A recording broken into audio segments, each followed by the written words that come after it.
Diyan ito tayo.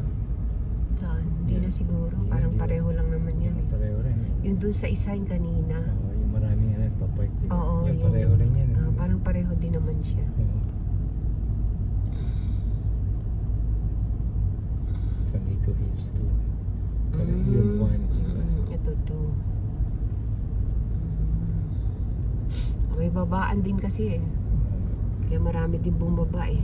Diyan meron din. Walang tao. Pero walang tao. Kasi pag pumunta ka na doon sa isa, Oo, parang pareho na rin kasi.